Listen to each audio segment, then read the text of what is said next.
AP TIDCO ఇల్లు లబ్ధిదారులకు ఇచ్చినప్పటికీ వాళ్ళకి ఎటువంటి లబ్ధి చేకూరట్లేదు, లబోదిబం అంటున్న పరిస్థితి కనిపిస్తుంది. మరోవైపు చూసుకుంటే బ్యాంకర్ల నుంచి అయితే మాది అధిక వడ్డీలు వసూలు చేస్తున్నారని ఆరోపణలు అయితే ఎక్కువగా వస్తున్నాయి. ఈరోజు బ్యాంకు వడ్డీలు మేము కట్టలేకపోతున్నామని ఈరోజు రోడ్డును పడి ధర్నా చేస్తున్న పరిస్థితి కనిపిస్తుంది. మరోవైపు గగ్గోలు పెడుతున్నారు. ఈ నేపథ్యంలోనే విజయనగరం జిల్లాలో సారిపల్లి ఉంది. సారిపల్లిలో ఉన్నటువంటి ఈ టిట్కో ఇల్లు ఏవైతే ఉన్నాయో ఈ టిట్కో ఇల్లు వద్ద అయితే ధర్నాలు కూడా చేస్తున్నారు. ఈ నేపథ్యంలోనే మనతో పాటు ఉన్నారు. అయితే ఏ విధంగా వాళ్ళకి ఈరోజు ఇబ్బంది పడుతున్నారు, ఆ బ్యాంకర్ల వల్ల ఎటువంటి కష్టాలు పడుతున్నారు, వాళ్ళకి ఏ విధంగా టార్చర్ పెడుతున్నారని వాళ్ళని మరి వాళ్ళు తెలుసుకుందాం. చెప్పండి అమ్మా, అసలు ఏంటి మీకు బ్యాంకర్ల నుంచి ఎటువంటి ఇబ్బందులు వస్తున్నాయి ఏంటి? మాకు ఇప్పుడు 8 నెలలు పెట్టి మేము డబ్బులు కడుతున్నామండి సెంట్రల్ బ్యాంక్కి. ఆ 3100 అయితే 400 మాకు అసలు కింద వెళ్తుందని చెప్పారు మేనేజరు. మిగలవి వడ్డీ కింద ఇరుక్కుంటున్నారండి. మేము ఈ డబ్బులు ఇలాగైతే కట్టలేమండి. మాది పేద పరిస్థితి.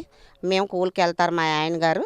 మేమైతే మాకు గవర్నమెంట్ మట్టుగా ఆదుకోవాలండి ఈ విషయంలోన. మాకు తర్వాత బ్యాంక్ వాళ్ళు అంటున్నారు ఇక్కడికి వచ్చేసి ఉండొచ్చు అంటే ఇక్కడైతే ఏ సదుపాయం లేదండి రావడానికి. మాకు ఆడపిల్లలు గట్ట ఉన్నారు, మేము రాలేమండి. అది మాకు బాధ. మాకు మట్టుకు వడ్డీ మట్టు మాఫీ చెయ్యాలండి. మాకు ఎంత కట్టారు ఇంతవరకు బ్యాంక్? మీరు ఎంత కట్టారు? 8 వాయిదాలు కట్టానండి. నేను 8 వాయిదాలు కట్టాను. 3100 చెప్పని కిందిటి నెలతో 8 వాయిదాలు కట్టాను. 15 రోజులు అవ్వలేదు, మళ్ళీ నోటీస్ పంపించారు. ఇది మళ్ళీ మాకు అంటే మీరు కంటిన్యూగా బ్యాంకుకి కడుతున్నప్పుడు కానీ నోటీసులు ఎందుకు పంపిస్తున్నారు ఏమని అడిగారు? అడిగానండి. అడిగితే మిగతా బ్యాలెన్స్ ఉన్నది కదమ్మా దానికి పంపిస్తున్నాము నోటీసు అని చెప్పారండి. అంతే చెప్పారు వాళ్ళు. ఇటు చెప్పండి అమ్మా, మీ సమస్య ఏంటి? మీకు ఏ విధంగా బ్యాంక్ ఇబ్బంది పెడుతున్నారు? మాకు ఇల్లులు అయితే వచ్చాయండి, ఇల్లులు అయితే ఇచ్చారు మాకు. బ్యాంకు వాళ్ళు మాత్రం వడ్డీలు కట్టండి అని 85,000 90,000 వడ్డీలు రాశారు మీకు. మేము కడతామండి అంటే వడ్డీలకు వడ్డీ తీసుకుంటా అంటున్నారు కానీ అసలు అయితే తీరదటండి. మేము ఇలాగ ఎన్నాళ్ళని వడ్డీ కట్టుకొని మేము బతుకుతామా? పేద కుటుంబాలు. మాకు పేదవాళ్ళకి ఇచ్చారు కానీ గొప్ప వాళ్ళకి ఇవ్వలేదు కదా. పోనీ ఇక్కడికి వచ్చి నివసిద్దామంటే మాకు ఎటువంటి సదుపాయం లేదండి. వాటర్ అయినా కరెంట్ అయినా ఏమీ లేదు. రోడ్లకు వస్తే ఇలా ఉన్నాయి. మాకు పిల్లలందరూ టౌన్లో చదువుకుంటున్నారు, ఈ లోపలికి మాకు ఇచ్చారు. దీనివల్ల అయితే మాకు రావడానికి కూడా ఇబ్బంది అవుతుంది. మాకు ఈ వడ్డీల నుంచి విముక్తి చేస్తే చంద్రబాబు నాయుడుకి కోరుతున్నాం మేము. మాకు విముక్తి చేయండి వడ్డీల నుంచి. అసలు కట్టించుకుంటే మేము సగం సగం కట్టుకొని మేము ఇక్కడ బతుకుతామండి. మాకు ఇక్కడ ఏ సదుపాయం వల్ల మమ్మల్ని వచ్చేసి బతకండి అంటే పిల్లల స్కూల్లో 6 కిలోమీటర్ల దూరం 10 కిలోమీటర్లు వెళ్ళాలండి. దీనికి ఒక ఆటో కానీ బస్సు కానీ ఏ సదుపాయం లేదండి. మాకు అది పరిస్థితి అండి. మాకు వడ్డీలు మాఫీ అయ్యి మాకు అసలు కట్టించుకుంటే మేము కడతామండి. అసలు కట్టించుకోండి. వడ్డీలు ₹1,00,000 అంటే మేము ఎక్కడి నుంచి తెచ్చి కడతాం? మేము అక్కడ అద్దెలు కట్టుకోలేకపోతున్నాం, ఇక్కడికి రాలేకపోతున్నాం అండి. మధ్యన నలిగిపోతున్నాం. మాకు దయచేసి న్యాయం చేయండి. ఈ వడ్డీల నుంచి మమ్మల్ని విముక్తి చేయండి. అంటే మీకు ఇప్పుడు బ్యాంకర్స్ నుంచి అయితే మీకు ఎంత లోన్ ఇచ్చారు? వడ్డీ మీరు ఇంతవరకు ఎంత కట్టారు? మాకు బ్యాంక్ నుంచి 3,15,000 లోన్ అని చెప్పారండి. మాకు వడ్డీ ₹80,000 కట్టమంటున్నారండి. ఇప్పుడు మేము కట్టింది 15,000 కట్టామండి. ఇంకా కట్టమని చెప్తున్నారు. మేము ఎందుకు ఆపామంటే ఈ డబ్బులు కట్టిందల్లా వడ్డీలోకి వెళ్తుంది కానీ అసలులోకి వెళ్ళదమ్మా. మీకు అసలైతే మీకు తీరదు, మీరు వడ్డీ క్లియర్ చేసుకోండి అని చెప్తున్నారండి. ₹1,00,000 వడ్డీ ఒక్కసారి క్లియర్ చేసుకోవాలంటే మాలాటోళ్ళని తట్టుకోలేమండి. అది సార్ మా పరిస్థితి. మీరు చెప్పండి మీ సమస్య. అదేనండి సేమ్ పరిస్థితి. మేము ఇల్లు లేదని ఇల్లు పెట్టుకున్నాం సార్. ముందు 50,000 కట్టాం. పెడితే మేము 3 లక్షల 4 లక్షలు దాటిపోతుంది. ఇది రుణమాఫీ అనేది లేదు. పోనీ కనీసం వడ్డీ అయినా రుణమాఫీ చేయాలి కదండి. మేము వచ్చి 5-6 నెలలు అయిపోతుంది. కనీసం రోడ్లు లేవు, లైట్లు లేవు. చిన్నపిల్లలతో చాలా కష్టం పడుతున్నాం. మాకు ఈ వడ్డీలు అనేది ఆ బ్యాంకు వాళ్ళతో 5 నెలలు అయిపోయింది కట్టలేకపోయాం. మా పరిస్థితులు బాగోకే కదా, లేకే కదండి ఇల్లు పెట్టుకున్నాం. ఉంటే ఎక్కడ ఎందుకండి ఉంటాం ఈ అడవుల్లోని? అది అడిగితే బ్యాంకు వాళ్ళు 5 నెలలు కట్టలేదు.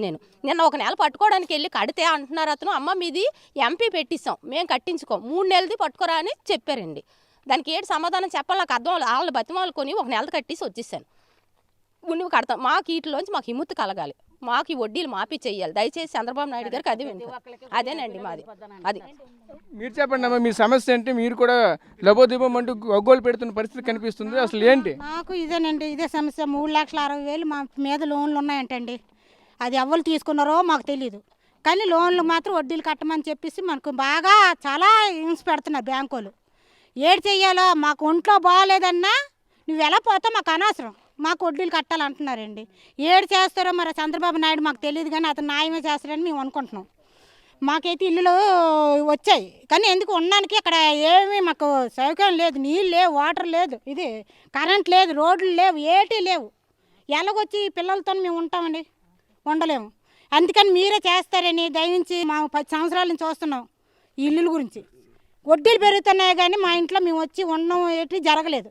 అందరి పరిస్థితి అలాగే ఉంది చూస్తున్నాం. ఎవరితో చెప్పుకోవాలంటే ఈరోజు వీళ్ళు వచ్చి మాకు చేస్తారేమో, హెల్ప్ చేస్తారేమో అని అక్కడి నుంచి ఇక్కడికి ఎండతో వచ్చి ఇంత బాధపడుతున్నాం. పిల్లలందరిని నొగ్గిసి ఎండల్లో తిండిలు లేకుండా మీకు మొరపెట్టుకుంటున్నాం. మీరు ఏడు చేస్తారో మీ దయ చెయ్యండి. కానీ బ్యాంక్ వాళ్ళతో మాత్రం మేము చూస్తే ఒక్కొక్కరు మనసు ఎలాగనిపిస్తుంది అంటే ఏదో ఒకటి చేసుకోవాలనిపిస్తుంది, ఏదో ఒకటి చేసుకోవాలనిపిస్తుంది. అలాగుంది. ఇంట్లో చూస్తే పిల్లలు దెబ్బలాడుతున్నారు. నువ్వు ఎప్పుడో 1,00,000 రూపాయలు కట్టిస్తావు ఇంటి గురించి, ఇల్లు లేదు, వడ్డీలు తగిలిస్తాను, ఇంట్లో వాళ్ళు మగవాళ్ళు తిడుతున్నారు మమ్మల్ని. ఇలాగ మా పరిస్థితి ఉంది. మీరు ఏడు చేస్తారో దయించి మమ్మల్ని, మా ఆడవాళ్ళందరం మిమ్మల్ని నమ్ముకొని ఉన్నాం. మీరు మళ్ళీ గవర్నమెంట్లోకి ఇది వస్తే మీరు చేస్తారని దీని మీద మేము ఓట్లు వేసుకొని గెలిపించాం. మీరు ఏడు చేస్తారో మేము ఎదురు చూస్తున్నాం. ఇంతకుముందు అంతా ఒగ్గియండి, ఎలాగో నాశనం అయిపోయింది. ఇప్పుడైనా మీరు వస్తే మాకు బాగుంటుందని అనుకొని మేము ఇంత కష్టపడి అంత ఎండలో నుంచి ఇక్కడికి వచ్చాం. పిల్లల్ని ఇల్లు ఒగ్గించుకొని వచ్చాము. మీరు చేస్తారని దయించి మేము కాళ్ళకు మొక్కుతున్నాం. అదే 50 లక్షల ఇంటికి 50,000 కట్టానండి. అయితే నాకు ఇల్లు కనీసం పట్టా కూడా ఇవ్వలేదండి. దీని గురించి కలెక్టర్ ఆఫీస్కి, మున్సిపల్ ఆఫీస్కి, సచివాలయంకి తిరుగుతూనే ఉన్నా. అమ్మ మీకు ఇల్లు రాలేదు, మీ పేరు రిజెక్ట్ అయిపోయింది, మీరు కట్టిన 50,000 వస్తాయి కానీ మీకు ఇల్లు అయితే రాదని చెప్పేస్తున్నారండి. ఇది బ్లాక్ నెంబర్ ఏదో ఇచ్చారు, 50,000 కట్టిన రిసిప్ట్లు, అదే 25,000 2 సార్లు కట్టానండి. ఆ రిసిప్ట్లు కూడా ఉన్నాయి. ఎక్కడ తిరిగినా నాకు ఏంటి సమాధానం చెప్పట్లేదండి. దయచేసి నాకు ఇల్లు వచ్చినట్టు చెయ్యండి సార్. చంద్రబాబు నాయుడికి నమస్కరించి నేను చెప్తున్నానండి, న్యాయం చెయ్యండి. నాకు అసలు పట్టా రాలేదండి. ఇప్పుడు అందరి సమస్యలు వేరు, నా సమస్య వేరు. నాకు అసలు ఇల్లే లేదనేస్తున్నారు సార్. బ్లాక్ నెంబర్ కూడా ఇచ్చారండి కానీ మీకు అవసరం రాలేదు, మీకు అసలు మీ పేరు లేదనేస్తున్నారండి. మున్సిపల్ ఆఫీస్కి వెళ్ళాను, కలెక్టర్ ఆఫీస్కి వెళ్ళాను, స్పందన కార్యక్రమంకి 10 సార్లు వెళ్ళానండి. అక్కడ కలెక్టర్ గారితో కూడా మాట్లాడాను, ఇదే మాట అంటున్నారు. మున్సిపల్ ఆఫీస్కి వెళ్తే మీకు ఇల్లు లేదమ్మా, మీ పేరు లేదు, రిజెక్ట్ అయిపోయింది, మీ 50,000 వస్తాయి, ఎప్పుడు వస్తాయి మేము చెప్పలేము అంటున్నారండి. ఇది నా సమస్య అండి. నాకు కనీసం పట్టా కూడా ఇవ్వలేదండి. అది దీని గురించి తెగ తిరుగుతున్నానండి. 100 సార్లు వెళ్ళాను కలెక్టర్ ఆఫీస్కి, మున్సిపల్ ఆఫీస్కి, సచివాలయంకి, తిరిగి ఇంకెవరిని ఎవరు ఎక్కడికి వచ్చినా నేను అడుగుదామనే ప్రయత్నం చేస్తున్నాను కానీ నాకు ఏది అవ్వలేదండి. దయచేసి నాకు న్యాయం చెయ్యండి. అది సో ఒకటి ఈ టిట్కో బాధ్యతలు అయితే ఒకటే చెప్తారు, ఒక్కొక్కరితే ఒక్కొక్కరి సమస్య.